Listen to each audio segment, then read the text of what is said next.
As the investigation into Sunday's fatal Air Canada plane crash at LaGuardia continues, it raises questions about the safety measures in place, especially as air travel continues to deal with increasing demand, while resources aren't always able to keep up. To discuss this further, we're joined by Gabor Lukács, advocate and president of Air Passenger Rights. Thanks so much for being here, Gabor.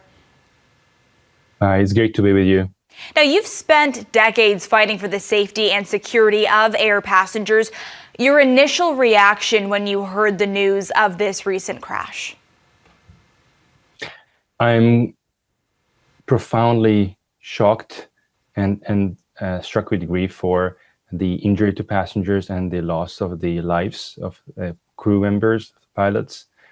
At the same time, I'm not surprised by this outcome, given how the Trump administration has been handling the aviation sector in terms of cutting jobs, in terms of hitting them very hard.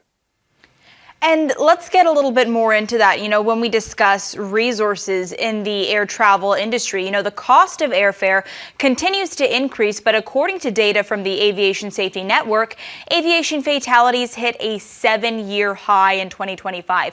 Is there reason to be concerned that the higher prices we're paying doesn't necessarily seem to be part of ensuring our security? We have to ask ourselves, where are those fatalities happening? Different systems, different countries have different systems. You see, in the US, they have a taxpayer-funded system. It is the public purse that is funding a lot of these measures. In Canada, we have a user pay or per-use fee, where every time you travel, you have to pay for various services you get.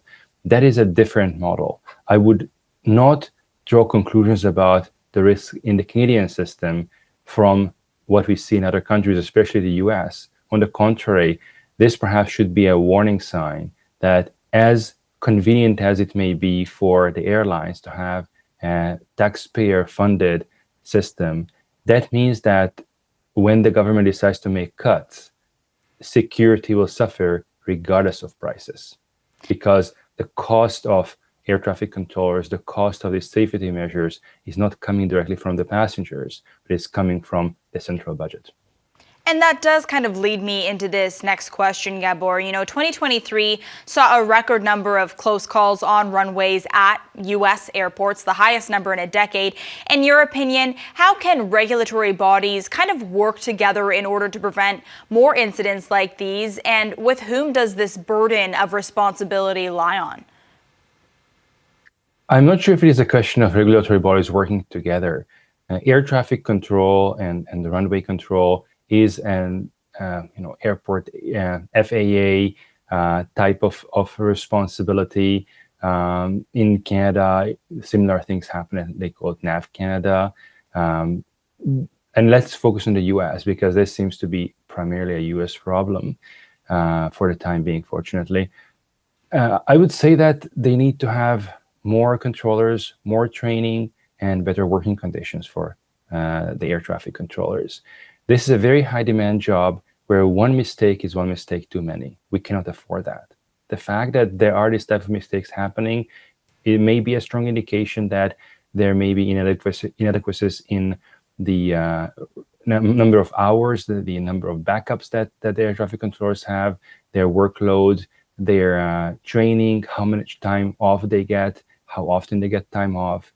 And these are jobs that people who do it have to be well rested and have to have great working conditions to provide safety for everybody else. Incidents like these maybe sometimes deter people from getting on an airplane for fear of what might happen to them. Right now, your kind of advice to anyone that is still contemplating flying, anyone that might have safety concerns at this time? I would be somewhat hesitant to go to the US for safety reasons. And this is not, of course, just because of this incident, but also for political turmoil we are seeing in the US and how the US has been treating Canadians.